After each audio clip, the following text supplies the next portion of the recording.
अस्सलामुअलैकुम, good morning, good morning everybody, welcome to Geo Pakistan with Huma and Abdullah. So देखिए, अपनी अपनी टीमें होती हैं और कल ऐसा दिन था कि 4 टीमें जो थी, हमारी 2 पसंदीदा टीमें बुरी तरह खेल रही थी और उसमें भी मेरी टीम भी जो जिसके लिए मैं ज़्यादा रूट करती हूँ, वैसे तो all the teams are mine, तो मेरी टीम भी जीत गई, हार गई और आपकी भी हारी गई। तो समझ तो आई गया होगा, इस्लामाबाद यूनाइटेड कल हारा है और साथ ही लाहौर कलंदर्स। पता नहीं ऐसा क्यों लग रहा था कि the losing teams were just not interested, ऐसा फील हो रहा था कि they are not interested anymore। Well, in Lahore Qalandars case उनको कोई फर्क नहीं पड़ा, क्योंकि वो तो पहुंच ही गए आगे। पता है कल शाहीन शाह अफरीदी भी नहीं खेल रहे थे, बहुत से प्लेयर्स जो थे इधर-उधर हुए। हाँ, बिग प्लेयर्स जो थे उनको तो लगता है कि लिटरली रेस्ट डे मिला हुआ था, although he was very much there, लेकिन जीती कोई टीम उस तरह नहीं। अच्छा जी, कराची वन करेंगे।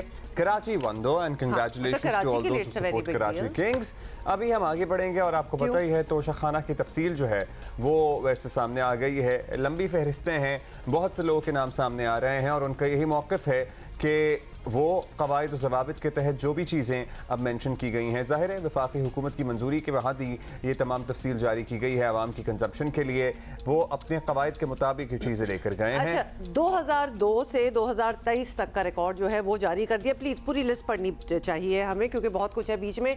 Starting of course with Khan साहब और इमरान खान ने 10 करोड़ के तहाइफ जो है वो 2 करोड़ में लिए। So this is the first one. और 8.5 करोड़ की हीरो वाली घड़ी भी उन्होंने ली और 56 लाख के कपलिंग्स। 56 लाख, यस, बता दें आप। 56 लाख की कपलिंग्स हैं। अलिफ लैलवी कहानियां लगती हैं ना, सीरियसली। मैं और अब्दुल्ला अभी अर्लियर ये बात कर रहे थे कि लिटरली अर्ली 90s की बॉलीवुड मूवीज में जो स्मगलिंग हो रही होती थी ना, कादिर खान टाइप, जिसमें से पोटली में से सोना निकलता था, जिनमें कश्तियों में सोना आ रहा होता था, तो वो वाली अब ये फिगर्स तो वही लगते हैं। और वो पता है ये चीज़ें भी वैसे ही साउंड करती हैं। खैर, 56 लाख के कफलिंग्स, 15 लाख का कलम, हम इमरान खान साहब की बात कर रहे हैं, 87 लाख रुपए की अंगूठी, 10 करोड़ की 4 अशिया 2 करोड़ रुपए में इन्होंने ली हैं, 38 लाख की घड़ी भी 7 लाख तय कर ली गई है। नवाज शरीफ की बात करें, साबिक वज़ीर आज़म। अच्छा, इमरान खान साहब का जो तोशाखाना रिकॉर्ड सामने आया था, बाकी चीज़ें तो थीं, लेकिन वो जो ग्राफ की घड़ी थी खाना काबा के अक्स वाली, स्कैंडल दरअसल वहां से बना था कि पैसे उसके बाद में जमा कराए गए। पहले वो उसको फर्जी एक दुकानदार को बेची गई हाँ। और दरअसल वो बेची मुबैना तौर पर फरागोगी, वैल्यूएशन का भी फर्क था और मुबैना तौर पर फरागोगी के तहत वो स्मगल कराई गई या बेची गई या जो भी किया गया। खैर, साबिक वज़ीर आज़म नवाज शरीफ साहब की बात करते हैं और इन्होंने 42.5 लाख की कार 6,36,000 रुपए में रख ली। अंदाजा लगाइए, वैसे 2008 की बात हो रही है ये, in case you are wondering कि 42 लाख रुपए में कौन सी मर्सिडीज आती है। बाय द वे, हर किसी ने कुछ ना कुछ रखा, जैसे कि बहुत पुरानी बात है। इसके बाद ये भी बता दें आपको कि साबिक सदर जरदारी को 2009 में 2 BMWs तोहफे में मिली। वाह जी, एक तो मुझे तोहफे बड़े अच्छे लगते हैं। 2 BMWs उनको तोहफे में मिली और दोनों BMWs की मालियत 8 करोड़ से ज़ायद रुपए की थी, 5 करोड़ की लैक्सस भी शामिल थी। अच्छा, और तमाम गाड़ियों के 2 करोड़ 2 लाख उन्होंने अदा किए, मतलब ये 3 गाड़ियां उन्होंने 2 करोड़ में ले ली, जिसमें 2 BMWs और 1 लैक्सस शामिल है। अच्छा जी, सदर मुमलिकत आरिफ अलवी को 6 लाख की क्लैशनकोफ मिली। मुझे पता नहीं क्या किया होगा उन्होंने उसका। अच्छा, उन्होंने गाना लगा के कुछ किया होगा, वो मैं निशाना डज बिल्कुल। अच्छा, साथ ही आपको बता दें कि सदर ने रकम जो है वो अदा करके क्लैशनकोफ ऑफ कोर्स अपने पास रख ली और साथ ही ये सुनने वाली बात है, हाँ। बतौर CM पंजाब शहबाज शरीफ ने तहाइफ अपने जमा करा दिए और इमरान हुकूमत ने रिकॉर्ड जारी नहीं किया था, ये भी आपको याद रहना चाहिए। कहा था दोस्त मुल्कों से ताल्लुकात मुतासिर होते हैं, लेकिन एक क्रेडिट तो देना चाहिए कि यहाँ पर तमाम रिकॉर्ड आवाम की कंजम्पशन के लिए जारी किया गया है और दीगर इनके जो ऑफ स्प्रिंग्स हैं उनकी तफसील भी सामने आ रही है। By the way, Pervez Musharraf, Shaukat Aziz, Pervez Ashraf दीगर रहनुमा भी इन तहाइफ लेने वालों में शामिल हैं और इनके बच्चे और दीगर वज़रा भी शामिल हैं। So the list is long. ठीक है जी। 7 मार्च को आपको याद है कि इस्लामाबाद हाई कोर्ट ने पीटीआई की दरख्वास्त पर इमरान खान के नाकाबिले जमानत वारंट गिरफ्तारी मुअत्तल कर दिए थे, लेकिन साथ ही उन्हें आज के दिन यानी 13 मार्च को तोशाखाना केस में हर सूरत पेश होने का हुक्म दिया था। और पीटीआई ज़राए का कहना है कि तोशाखाना केस में सिक्योरिटी के बायस इस्तिस्ना की दरख्वास्त की जाएगी और that is what we are seeing right now. खातून जज को धमकी के केस में वीडियो लिंक की दरख्वास्त की बुनियाद पर इस्तिस्ना जो है वो मांगा जाएगा। वो खातून जज वाला केस अभी तक चल रहा है अब्दुल्ला, वो खत्म नहीं हो गया था, वो मौजूद नहीं थी ना, लेकिन वो इन्होंने जाके माफी मांगी थी, वो थी नहीं वहाँ पे। अच्छा जी, इमरान खान ने गुज़श्ता रोज़ लाहौर में होने वाली रैली मौखर कर दी थी। पीटीआई रहनुमा शाह महमूद कुरैशी का कहना है कि इमरान खान की ज़ेर क़यादत रैली अब पीर को यानी आज निकाली जाएगी। सो आज रैली है, लेकिन वो आएंगे, हाँ ऑब्वियसली, देखिए, लेकिन कोर्ट में नहीं आए। मौक़िफ़ है कि पीएसएल की वजह से हम दफ़ा 144 लगा रहे हैं, तो आज हम इसको आजमा लेते हैं और कल इंशाअल्लाह इमरान खान रैली की क़यादत करेंगे। अच्छा, आयरनी ये है कि खान साहब जो हैं वो अदालतों से इजहार यकजहती के लिए रैलियां निकाल रहे हैं, लेकिन अपना हाल ये है कि अदालतें बुलाती हैं और वो हाजिर नहीं होते हैं। अच्छा, मैं अभी शाह साहब की गुफ्तगू सुन रहा था और वो इतनी जमा कर उर्दू बोलते हैं और फिर दफ़ा 144 पे आ जाते हैं। सो वो अबरारुल हक का गाना याद है आपको कि जदो कड़े या जुलूस गरीबा तो शहर चुताली लग गई। हाँ, तो वो चुताली वही लगी हुई है। ठीक है, तो शाह साहब जब आप बाकी सब कुछ ठीक बोलते हैं तो इसको भी 144 कर लीजिएगा प्लीज, बराए मेहरबानी। अच्छा खैर, हैविंग सेड दैट, अब इस सारी सूरत हाल पे आपको पता है ना कि एवरीबडी हैज समथिंग टू से। तो मरियम औरंगजेब खान साहब की इन केसेस के हवाले से क्या कहती हैं, ये देख। ये सिर्फ साजिशी दिमाग है जो मुल्क के खिलाफ साजिश करता है, और तहरीक की कॉल वो दे जो मुजरिम ना हो, तहरीक की कॉल वो दे जिसको अदालत के कटहरा बुलाए और वो पलस्तर वाली टांग बुजुर्गी माजूरी लेकर कह के मैं आ नहीं सकता, और पलस्तर वाली टांग लेकर वो कह के मैं तहरीक के लिए तैयार हूं, तो वो नहीं हो सकता। इस मुल्क में कानून है, और अगर वो होना है तो फिर पाकिस्तान के 22 करोड़ शहरियों के साथ वही सलूक होना चाहिए कि उसको अदालत बुलाए तो वो गोलियां बरसाए और कहे मैं अदालत में नहीं आता। तो फिर कानून सबके लिए बराबर होना चाहिए। अच्छा जी, वज़ीर दाखिला राना सनाउल्लाह पिछले हफ्ते पहले ही वाज़ेह कर चुके हैं कि इस बार इमरान खान तोशाखाना केस में पेश ना हुए तो उन्हें गिरफ्तार कर लिया जाएगा। वैसे आज How many times have we heard that, by the way? आज वो नहीं पेश हो रहे हैं ख्वाजा हारिस के मुताबिक। हाँ, लेट्स सी क्या होता है। क्या कोई प्रेशर तो नहीं है कि इसको गिरफ्तार नहीं करना? ना कोई प्रेशर नहीं है। नवाज शरीफ साहब का भी प्रेशर नहीं है? नहीं, कोई प्रेशर नहीं है। या तो ये पेश होगा, वरना इसको पेश कर दिया जाएगा। कैसे करेंगे आप? तो गिरफ्तार करके करेंगे। मच जेल में नहीं भेजना? आप मच जेल में तो फिर जो है ना वो इन केसेस की जुरिस्डिक्शन जो है वो इस्लामाबाद में है, ये अच्छी बात पिंडी में है, तो मैं इसको अप्रिशिएट करता हूं। उस जुरिस्डिक्शन में इसको रखना पड़ेगा। अच्छा, वैसे आपको थोड़ा सा नंबर आपको बताएं कि खान साहब पर 70 यानी 70 से ज़ायद मुख्तलिफ मुकदमात कायम हैं, लेकिन जिन मुकदमात में खान साहब पर नाअहली की तलवार लटक रही है वो ऑफकोर्स तोशाखाना केस उन्हीं में शामिल है, और पेशी खैर उनकी नहीं हुई, वो नहीं आए, लेकिन अगर आ जाते, वैसे इसका क्या कंक्लूजन होगा वील फाइंड आउट, तो खान साहब पर फर्दे जुर्म भी आयद हो सकती है। हम जरा पूछेंगे कि उनके पास अब कितने मजीद चांसेस हैं। मतलब आज भी वैसे खान साहब ने तो बड़ी 90 तो जाने निकाल ली हैं इस चीज में। आज लाहौर में रैली की क़यादत करते नजर शायद आ जाएं। अब लेट्स सी क्या होता है। वो अदालत में होने का इरादा तो सर्कली अभी तक नहीं रखते। इस पे जरा हम क्या उनके लॉयर ने कह भी दिया वो नहीं आ रहे, तो वो तो डिसीजन हो ही गई है ना। इस पे जरा हम मुनीब को ढूंढ रहे हैं अभी।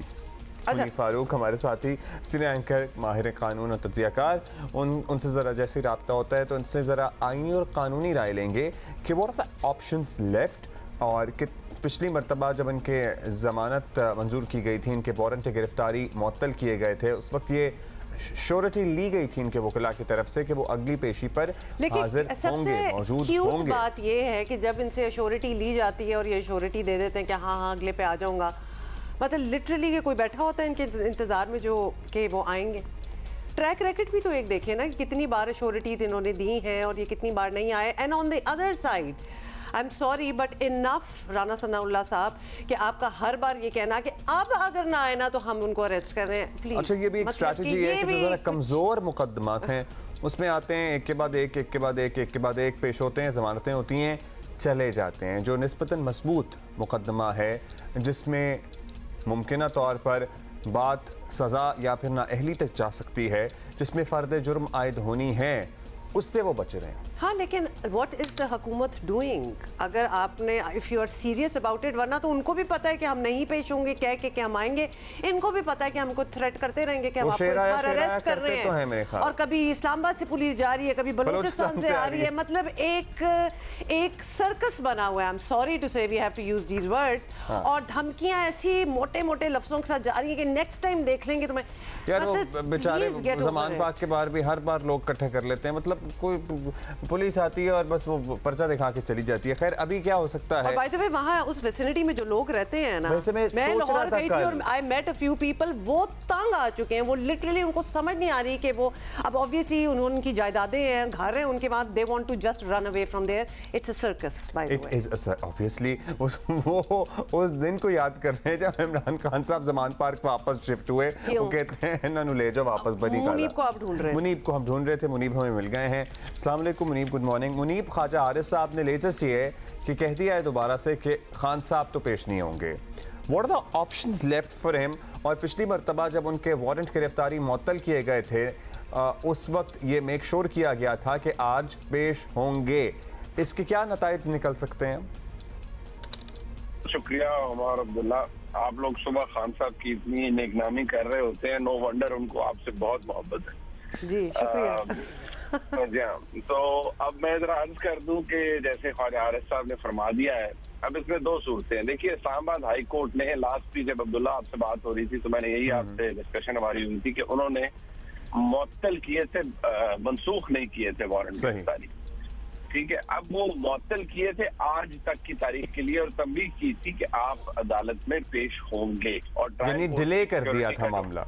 ट्रायल कोर्ट में जो आपकी पेशी है उसकी सिक्योरिटी और सब कुछ वो ट्रायल कोर्ट देखेगी। इमरान खान साहब पेश नहीं हुए और उसकी वजह आप जो समझ आ रही है वो एक ही है कि वो नहीं चाहते कि उनकी इंडाइटमेंट हो, यानी फर्द जुर्म आयद हो। उससे पहाड़ नहीं टूट पड़ना था लेकिन वो चाह ही नहीं रहे। अब उसकी दो सूरत हाल है, उसमें एक सूरत हाल ये है कि उनका वारंट गिरफ्तारी आज दोबारा एक्टिवेट हो जाएगा। ऑटोमेटिकली एक्टिवेट होगा या इस सिलसिले में किसी ऑर्डर की जरूरत होगी?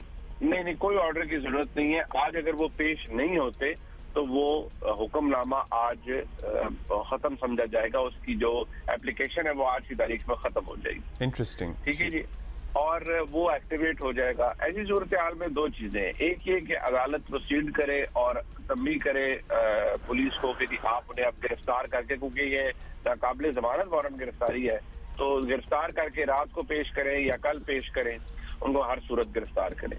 दूसरी सूरत हाल ये है कि अदालत कार्रवाई को आगे बढ़ाए और इमरान खान साहब को इस मुकदमे में इश्तहारी भी अदालत डिक्लेयर कर सकती है, यानी एब्सकॉन्डर डिक्लेयर कर सकती है कि वो अदालत को मतलूब है, उनको बुलाया गया है फर्द जुर्म के लिए, वो नहीं आए और उनके नाकाबिले जमानत के वारंट गिरफ्तारी भी जारी हुए, उसके बावजूद इस्लामाबाद हाई कोर्ट के बावजूद हुक्म के बावजूद भी वो नहीं है, लिहाजा अदालत मैक्सिमम शायद एक पेशी और दे उन्हें और उन्हें एब्सकॉन्डर डिक्लेयर कर दे इस मुकदमे के अंदर। जब आप एब्सकॉन्डर डिक्लेयर हो जाते हैं तो फिर ऐसे ही है कि आप घर में बैठे हुए हैं, किसी वक्त बैठे हुए हैं, कहीं आ रहे हैं जा रहे हैं, आपको किसी भी वक्त किसी भी वक्त आपको अरेस्ट किया जा सकता है। और जब आप एब्सकॉन्डर डिक्लेयर होते हैं तो बाकायदा तौर पर एक जो और नॉर्मल कोर्स ऑफ एक्शन है वो अदालतों की जानिब से ये होता है कि आप जो मुल्क के नोटेबल अखबारात हैं उनके अंदर ये शाया कर देते हैं कि ये शख्स तो वैसे मुनीब क्या चीज क्वालिफाई करती है? अब हमने इन द पास देखे हैं, हमारे कुछ लीडर्स हैं जो एब्सकॉन्डर डिक्लेयर किए गए। अब खान साहब तो मुल्क के अंदर ही हैं और वो अपनी विम पे आते हैं, ज़्यादातर नहीं भी आते। ये सारी सिचुएशन क्वालिफाई नहीं करती कि उनको इश्तिहारी करार दिया जाए, बिकॉज वो literally he is here, he can make it, लेकिन ही रिफ्यूजेस। बिल्कुल बात, अब उसका मुआवजना या किया जाता है कि मियां नवाज शरीफ साहब वो भी अदालत को मतलूब है, उन्हें भी अदालत ने एब्सकॉन्डर डिक्लेयर किया है। अब ये है कि वो इस वक्त मुल्क में नहीं है, वो वापस तशरीफ नहीं लाए, लेकिन इमरान खान साहब मुल्क के अंदर अभी तक मौजूद हैं और जो सारा सिलसिला चल रहा है वो भी आपके सामने है। अब ये उनके वकला की जानिब से जो उनको एडवाइस किया गया है वो तो यही है कि वो अदालत में पेश ना हो, और अगर होंगे तो उससे कोई प्रॉब्लम हो जाएगा, लिहाजा इस वजह से वो नहीं पेश हो रहे। लेकिन ये दोनों सूरत हाल है जो मैंने आपके सामने रखी है, ये मुमकिन तौर पर हो सकता है। अच्छा, ये सारी सूरत हाल बन सकती है।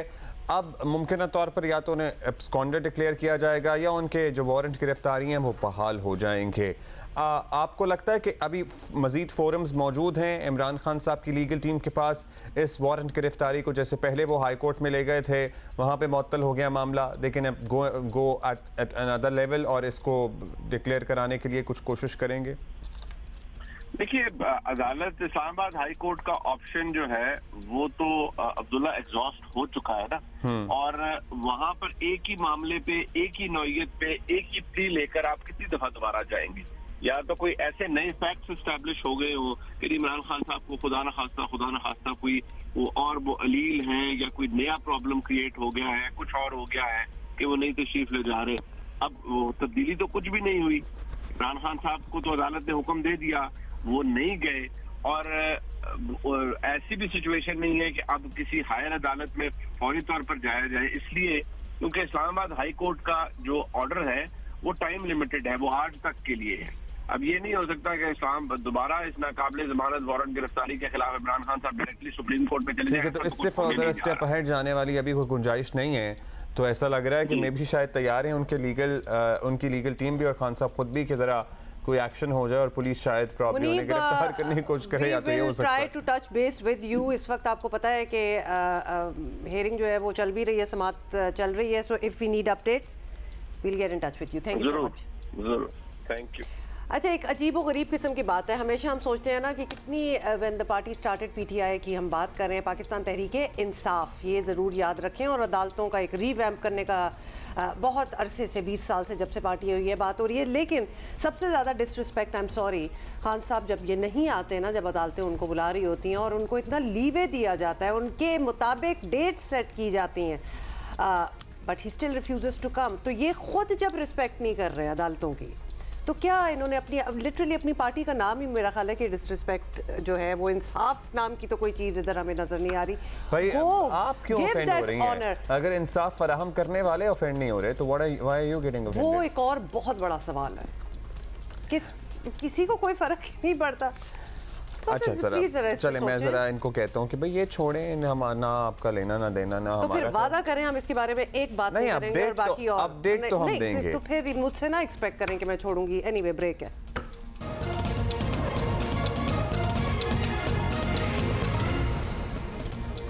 Welcome back, good morning once again. अच्छा, हमें बहुत से लोगों के मैसेजेस और ट्वीट्स आ रहे हैं कि भाई अब बाकियों की तोशाखाना फहरिस्त भी सामने आ गई है, तो उस पर इजहार ख्याल क्यों नहीं कर रहे? एक तो ये कि हमने आते ही सबकी तोशाखाना फहरिस्त पे इजहार ख्याल भी किया है, लिस्ट भी आपके सामने रखी है, तो ये तो बात हो गई। लेकिन दूसरा ये है कि कानून के मुताबिक ये बहस ज़रूर हो सकती है कि अशराफिया जिनको इन चीज़ों का फ़ायदा होना है, उन्होंने खुद ही इस सिलसिले में कानून बनाया और फ़ायदा भी खुद ही उठा रहे हैं, और ये डबल स्टैंडर्ड्स हैं। आवाम से इन मामलात का कोई लेना देना नहीं है। किस तरह से ये कानून बनते हैं और किस तरह से खुद फवायद उठाए जाते हैं, इस पे सर्टनली बहस हाई टाइम के शुरू हो जानी चाहिए। सबसे बड़ी तो ये चीज़ है कि हर दौर में चीज़ें अंडर वैल्यू हुई हैं इनकी, मतलब आग घड़ी हो या BMW हो या कोई बंदूक हो, व्हाटएवर इट इज़, इनको अंडर वैल्यू करके दिखाया जाता है, ताकि जब आपने वो शिक पूरी भी करनी है कि इसका कुछ आपने पैसे दे के वो आप चीज़ हासिल कर सकते हैं, तो आप बहुत कम अमाउंट देते हैं। तो ये ऑलरेडी क्राइम के जुमरे में आ रहा है कि आप अंडर वैल्यू ठीक है। और इमरान खान साहब का जो मामला है, तो जो तोशाखाना केस है जिसपे फर्द जुर्म भी अगर वो आज पेश हो जाते या हो जाते हैं तो आयद होनी है उन पे, वो भी अंडर वैल्यूएशन का है और मेजर अंडर वैल्यूएशन का है। साथ ही ना सिर्फ अंडर वैल्यूएशन का है बल्कि इन मामलात को, इन ट्रांजैक्शंस को जाहिर ना करने और अपने टैक्स रिटर्न्स में छुपाने का मामला भी है। सो रिटेन करने का इशू नहीं है, रिटेन तो वो कानून के मुताबिक एक सर्टेन परसेंटेज देकर कर सकते हैं। अपनी तरफ से तो उन्होंने यही किया है करने को, लेकिन जो मतलब कितनी देर तक धोखा देंगे, तो लिहाजा रख आप सकते हैं, there is nothing wrong with it, लेकिन आपकी इंटेंट जो है वो गलत है कि आपने अंडर वैल्यू करके दिखाया। And this goes for everybody bye the way, in the past also जो सो मिस डिक्लेरेशन ऑफ एसेट्स का केस है इमरान खान साहब। के खिलाफ 6 महीने में उनकी बतौर प्राइम मिनिस्टर जितनी आमदनी हुई है, जितने उन्होंने असासे जाहिर किए हैं, आए हैं उनके पास, वो गुज़श्ता 66 साल में उनके साथ नहीं हुआ।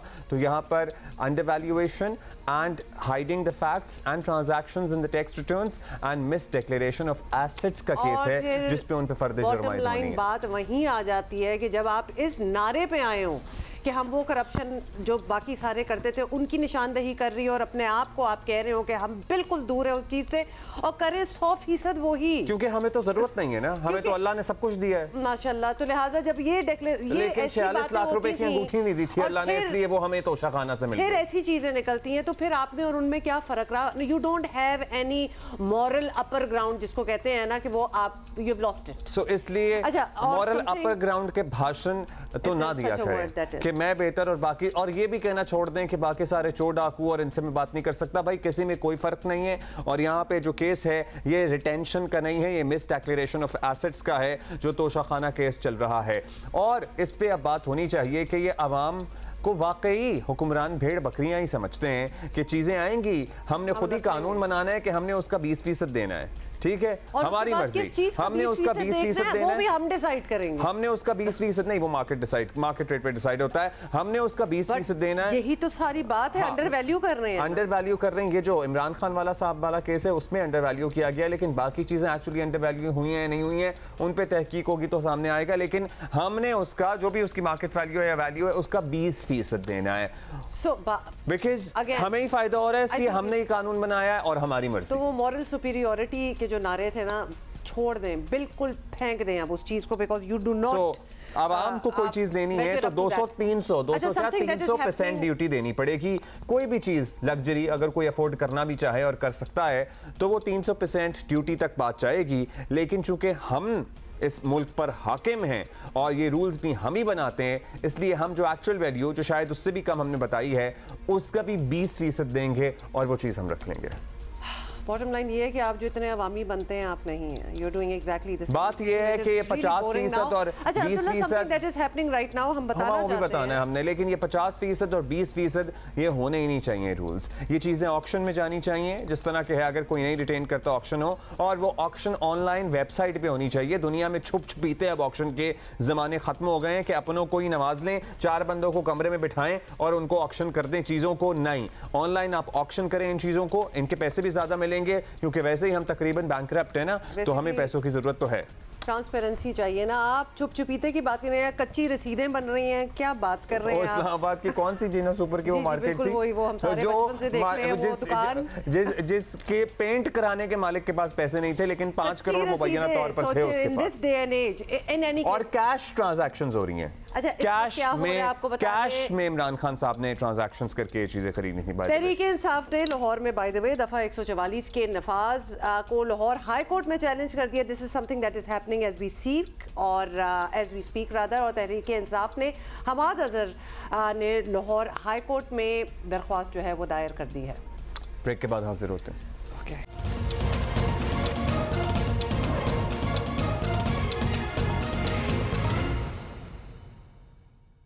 Quickly let us tell you about PSL। Obviously कल आप देख ही रहे थे HBL PSL। पेशावर ने इस्लामाबाद को हराया और कराची ने लाहौर को हराया। इन अ नटशेल ये बात है, और बाकी तो of course figures and all you know. वैसे कराची भी कमाल की टीम है ना, कि मतलब लाहौर को जिसको कोई नहीं हरा पा रहा, कोई नहीं हरा पाया एक्सेप्ट फ्यू, उसको कराची जरूर हरा गया। कल आपको पहले भी इससे भी आपको लग रहा था ना, हाँ, लेकिन आपको लग रहा था ना कि लाहौर को इतना खास, this was the one of those matches they were okay to lose I guess, which भाईचारे का शायद मुजाहिरा कर रहे थे टेस्ट क्रिकेट। अब्दुल रज़ाक हमारे साथ मौजूद हैं, शुक्रिया रज़ाक भाई। PSL के मैचेस आपको पता ही है, अब लीग मैचेस तो मुकम्मल हो गए हैं, फाइनल 4 टीमें कंफर्म भी हो गई हैं। लाहौर है, इस्लामाबाद है, पेशावर है, मुल्तान है। कौन फेवरेट है आपकी?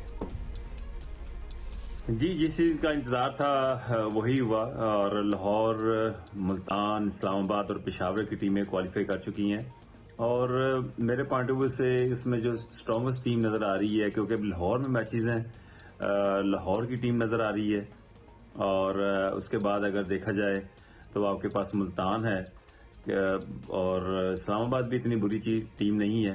और यह है कि पेशावर का 4 टीमें क्वालिफाई की हैं, और मैं दोनों टीमों को फेवरेट करार दूंगा, इसमें से लाहौर और मुल्तान को, क्योंकि इनका कॉम्बिनेशन बड़ा अच्छा रहा है और इन्होंने बड़ा अच्छा परफॉर्म किया है और मुश्किल सिचुएशन में बड़ा अच्छा परफॉर्म किया है।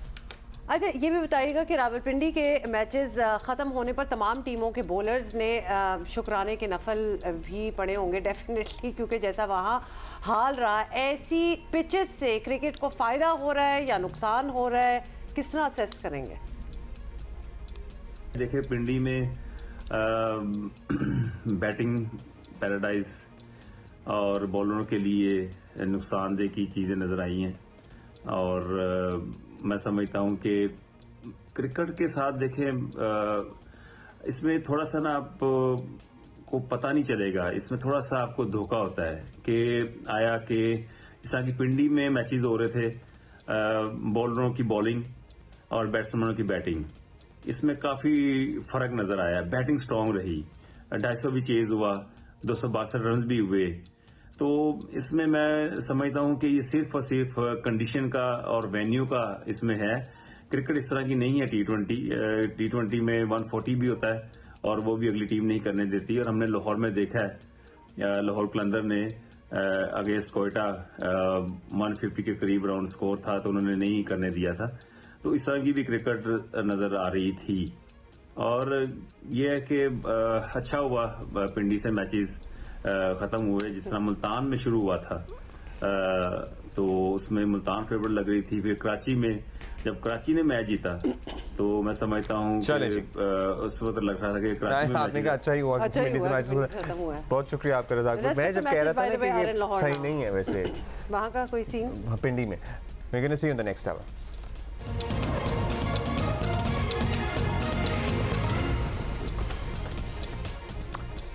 Welcome back. Good morning. Welcome back. If you guys are just joining us.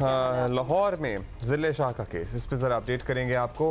Tehreek Insaf के कारकुन अली बिलाल और ज़िले शाह की हलाकत अब तक एक मुअम्मा बनी हुई है। तहरीक इंसाफ का इल्ज़ाम है कि ज़िले शाह की मौत के ज़िम्मेदार पंजाब हुकूमत, पंजाब पुलिस हैं। इमरान खान से लेकर तहरीक इंसाफ के दीगर रहनुमा, आपको पता ही है, उनका दावा है कि ज़िले शाह पर पुलिस तशद्दुद किया गया जिसकी वजह से वो हलाक हुआ। ये जो कातिल है, जो वज़ीर आला पंजाब इस वक्त बन के बैठा हुआ है, इससे इस्तीफा लें आप। ये जो CCPO लाहौर है और IG है, ये ज़िले शाह के कत्ल में बराह रास्त मुलव्वस है। आपने अभी तक इनके खिलाफ क्यों कार्रवाई नहीं की? क्या आप इस कत्ल में हिस्सादार हैं? क्या ये जो सियासी कारकुनों के ऊपर जो तशद्दुद हो रहा है, क्या चीफ इलेक्शन कमिश्नर और उनके लोग क्या उसमें बाकायदा पार्टनर हैं? हमारा कातिलों से तो कोई जो है वो, ये जो कातिल हैं ये तो चाहते हैं ज़िले शाह की आवाज़ ना उठे, ये तो चाहते हैं लोग एहतजाज ना करें और ये कातिल अख्तियार के अपने इख्तियार में और ताकत के में पागल हुए हैं। हमारी जो उम्मीद है वो तो लाहौर हाई कोर्ट से है या इलेक्शन कमीशन से है। अच्छा, इस मामले ने इंटरेस्टिंग टर्न तब लिया जब निगरान वज़ीर आला पंजाब मोहसिन नकवी और IG पंजाब उस्मान अनवर ने ज़िले शाह की मौत को ट्रैफिक हादसे का नतीजा करार दिया। लेकिन अब्दुल्ला, ये बड़ी इंटरेस्टिंग आगे की बात ये है कि जियो न्यूज़ के प्रोग्राम नया पाकिस्तान में डॉक्टर यास्मीन राशिद ने एतराफ़ किया कि उन्हें वाक़े का पता था, लेकिन वो हर वक्त मीडिया पर तो नहीं हो रहती ना। जब वो प्रेस कॉन्फ्रेंस कर रही थी इमरान खान के साथ और उसमें तस्वीरें बहा रही थी, उसमें ये एक्सीडेंट, किसकी गाड़ी थी, PTI के कौन रहनुमा थे, सब गोल कर गई। तो ये इतनी बड़ी इंफॉर्मेशन को विद होल्ड करना भी आपको पता है ना, अजीब बात है। खैर एनीवे, उन्होंने क्या कहा था ये they would tell what suits them. अगर आपको अगले दिन पता चल गया था कि राजा शकील का ये काला डाला है और उनके ड्राइवर और उनके गार्ड ने उठा के इनको अस्पताल पहुंचाया था, तो इस हवाले से आप लोगों ने पहले क्यों नहीं बात की? तो क्या मुझे डिटेल बतानी चाहिए थी? मुझे डिटेल बतानी चाहिए थी when I had not seen it myself. आपका वाइस प्रेसिडेंट है, उन्होंने आपको तफसील बताई, लेकिन आपने मीडिया को नहीं बताया कि उन्हीं के डाले में, क्योंकि 2 दिन से तो ये सोशल मीडिया पे तस्वीर आ रही है, कौन लोग थे जो सर्विसेज अस्पताल इसको लेकर आए और आपको पता था ये बात? आपका ख्याल है मैं बैठ के सोशल मीडिया देखती रहती हूँ? भाई मेरे, मैंने कहा रात में मुझे आया पोस्टमार्टम, दूसरे दिन मैं दोपहर को आके, मेरे पास और बहुत सारे काम होते हैं, I hardly look at my social media. ये दूसरे दिन तो मैं जनाजे पे उस बच्चे के जा रही थी तो मुझे कहने लगा कि जी वो वीगो डाला जो था वो ये मेरा है। वजह ये है कि वो जो क्या कहते हैं ड्राइवर और वो जो चौकीदार, वो जो भी उसका कार्ड होगा, उन्होंने इसको साइड में पड़ा हुआ देखा and he picked him up. When they came off, ये क्या है मियाँ मीर ब्रिज, तो ये लेफ्ट साइड पे जमीन पे पड़ा हुआ था और 2-3 मोटरसाइकिल्स भी पास कर दी। This is the information I got. ना झूठ इन्होंने बोला, ना मैंने किसी की मुलाकात इमरान खान साहब से करवाई, ना मैंने किसी की बात करवाई।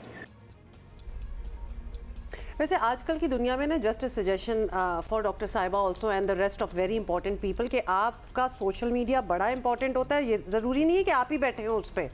सोशल मीडिया हैंडलर्स होते हैं जो आपको पल पल की खबर देते हैं ताकि वो ना हो जो अभी हुआ। और आपकी पूरी पार्टी तो ये कह देना कि भाई मैं कौन सा सोशल मीडिया पे होती हूँ, मुझे तो नहीं पता था, इसीलिए होना होता है ताकि आप गलत बयानी ना कर सके ना। Considering that you are PTI's senior leader, social media should be very important for you. And you should look into it more often. Or have somebody else look into it. And वो जो गाड़ी और driver की ढूंढ पड़ी हुई थी, तो डॉक्टर साहिबा, this was not a minor detail or minute detail or minor information के उसने मुझे जनाजे पे जा रही थी, अल्लाह मियाँ उसके दर्जात बुलंद कर, उसके वालिदैन को सब्र दे बच्चे के, कि वो बंदा आया उसने कहा ये तो गाड़ी मेरी थी और ये ड्राइवर चौकीदार भी। लेकिन मैंने तो देखा था कि वो उनकी बॉडी वो पड़ी हुई थी। जब ये सारी सीसीटीवी फुटेजेस चल रही थी और ये कहा जा रहा था कि 2 नामालूम अफराद इसे छोड़कर भाग गए हैं, मतलब यू न्यू ऑल दिस। अच्छा, साथ ही आपको बताएं कि ऑब्वियसली फिर बाकियों को तो मौका मिल जाता है ना, जैसे कि वफाकी वजीर इत्तलात मरियम औरंगजेब ने इमरान खान पर इल्ज़ाम लगाया है कि वो लाशों पर सियासत करना चाहते हैं। अब लग तो यही रहा है ना, तो अगले को फिर मौका तो मिलेगा ये कहने का। जब आपको वहां लाश मिली तो उस ड्राइवर ने क्यों नहीं पुलिस को बताया? वो थाने लेकर FIR क्यों नहीं कटवाई गई? वो जब हॉस्पिटल जाके छोड़ आए उस लाश को, तो फिर वो ड्राइवर ने अपना हुलिया बदलकर जमान पाक में क्यों पनाह ली? 2 दिन यास्मीन राशिद को इस कत्ल का, इस हादसे का पता चल चुका था, उन्होंने क्यों नहीं पुलिस को बताया? और आपने, इमरान खान ने, अभी वो हॉस्पिटल पहुंची थी, अभी उसका पोस्टमार्टम डेड बॉडी का हुआ नहीं था, तो आपने ट्वीट कर दी, आपने वो तमाम वजूहात बता दी, आपने उन तमाम सर्कमस्टांसेस बता दिए, आपने उसकी वीडियो रिलीज कर दी, आपने उसकी ID कार्ड करके उस पर ट्वीट कर दी, क्योंकि तुम उसके इंतजार में थे, उस लाश की इंतजार में थे। तुम कहते हो कि कातिल तुम नहीं, तुम दूसरों पर कत्ल का इल्जाम लगाते हो। तुम इतने बेशर्म इंसान हो। अपने सवालों का जवाब, और जब तुम्हें पता है कि तुम फंस गए हो, इस बात में भी तुम फंस गए हो, तुम जिल्ले शाह की मौत में भी फंस गए हो तुम। वैसे with due respect to Maryam Aurangzeb also, यहाँ अल्लाह ना करे किसी को कोई लाश नज़र आए इस मुल्क में और आप ला करते उसको पकड़ के FIR करवाने चले जाएं, 100% आप ही। I am just checking out this scenario कि क्या इस मुल्क का ये निज़ाम है कि you be a good citizen और आपको कोई चीज़ इस तरह पड़ी हुई मिले और आप पहुँच जाए FIR कटवाने, उल्टा आप ही को डंडे। We don't have that culture. Having said that, उस चीज को छुपाना, कितनी देर तक वो छुपे रहे हैं वीगो वाले? people, वीगो वाले, जिसकी वो लीडर था PTI का, जिसकी गाड़ी थी, जिसका अपना स्टाफ इस शख्स को, जिले शाह को अस्पताल छोड़कर आया, उसके बाद पिन ड्रॉप साइलेंस, खामोशी। गाड़ी किसकी थी, ये लोग कौन थे? मीडिया पे हम बैठे सवालात उठाते रहे। पाकिस्तान तहरीक इंसाफ की लीडराना रहनुमा सोशल मीडिया पे एक बयानिया बनाते रहे, लेकिन यहाँ से नहीं सच आया कि भाई ये साड़ी गाड़ी सी। तो निगरान वज़ीर आला मोहसिन नकवी ने भी जिले शाह की मौत को हादसे का नतीजा करार दिया और अफसोस का इजहार किया कि डॉक्टर यास्मीन राशिद भी हादसे से वाकिफ थी, मगर जानबूझकर उस पर सियासत कर रही थी। तकरीबन 8:30 बजे राजा शकील साहब, जिनको अभी मेंशन किया है, वो यास्मीन राशिद साहिबा को ये सारी इन्फॉर्मेशन देते हैं कि इस तरह ये एक एक्सीडेंट हुआ है हमसे और उसमें वो बंदा फौत हो गया है।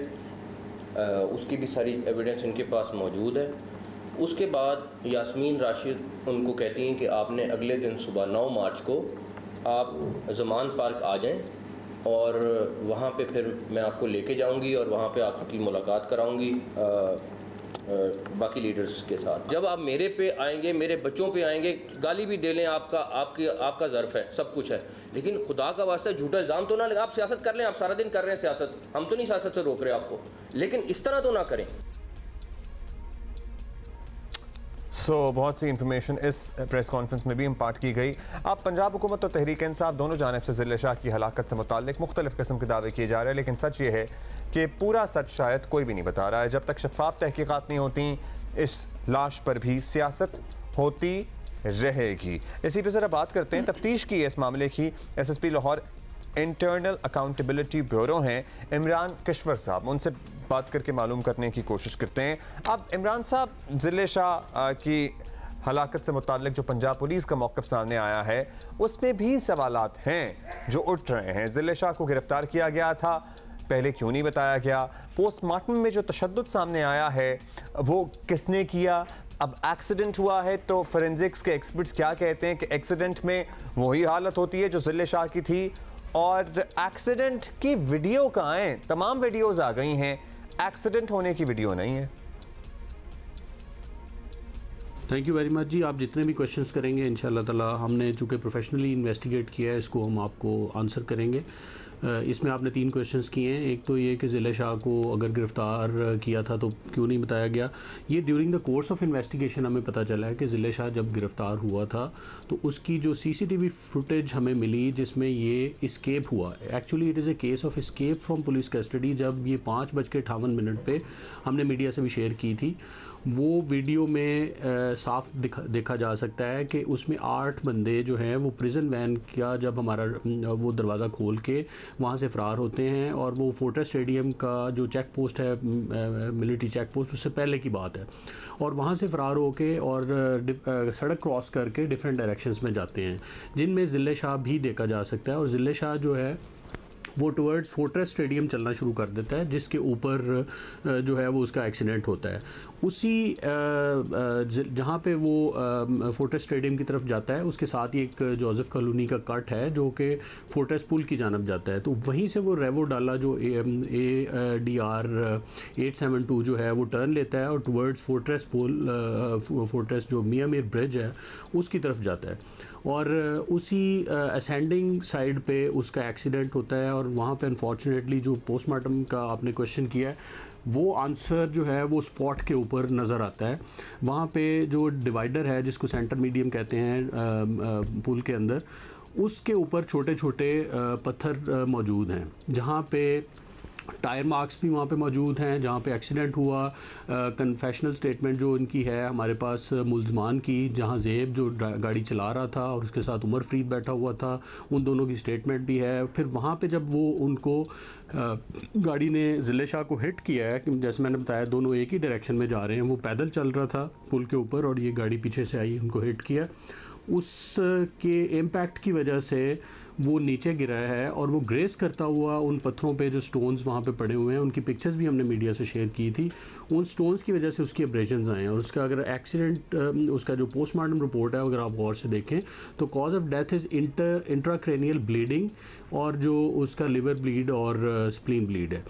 ये जो है वो इम्पैक्ट की वजह से है, और जो बाकी जितनी भी इंजरीज़ हैं, जो 26 इंजरीज़ हैं, वो सारी एब्रेशंस हैं। और एब्रेशंस वो जो स्टोन्स हैं, जो पेबल्स हैं, वो मौके पे पड़े हुए हैं, वो एक्सप्लेन करते हैं, और वो सारी इस तरह की हैं। और कोई एक ऐसी इंजरी नहीं है जिसमें, क्योंकि पुलिस के पास एक बैटन होती है, अगर बैटन से उसको मारा गया है तो वो बैटन वो जो है। नंबर 2, जो बाकी मुल्ज़मान थे जो गाड़ी के अंदर उसके साथ फरार, उनमें से भी 2 हमने गिरफ़्तार किए, और वो इस बात की तस्दीक करते हैं कि वो हमारे साथ था ज़िले शाह, और वो बिल्कुल सेहतमंद था। और उसमें नज़र आता है वीडियो उसकी प्रिजन वैन के अंदर की भी मौजूद है, और वो इकट्ठे रिलीज़ होते हैं 6 बजे, और 6:24 पे ये एक्सीडेंट 25 मिनट पे होता है। इस दौरान में अगर आप समझते हैं कि जी वो सारा मामलात जो टॉर्चर वाले एलिगेशन हैं वो लगाए गए हैं, वो बिल्कुल एब्सोल्युटली इम्पॉसिबल है कि इस जो बाकी मुल्ज़मान जो रिलीज़ होते हैं उन पर टॉर्चर नहीं होता, सिर्फ ज़िले शाह पे ही क्यों? तो ये एब्सोल्युटली बेसलेस है, ग्राउंडलेस है। जहाँ तक आपने एक बात की, जो एक्सीडेंट की वीडियो क्यों नहीं है, वो अगर आप मौका पे देखें, और आई होप कि मीडिया ने भी देखा होगा, and invite the media to go and see the spot of the accident is well. उसमें ये हाइट पे हुआ है फोर्ट्रेस ब्रिज की, और वहाँ पे हाइट पे कोई कैमरा अनफॉर्चुनेटली उसको कवर नहीं कर रहा।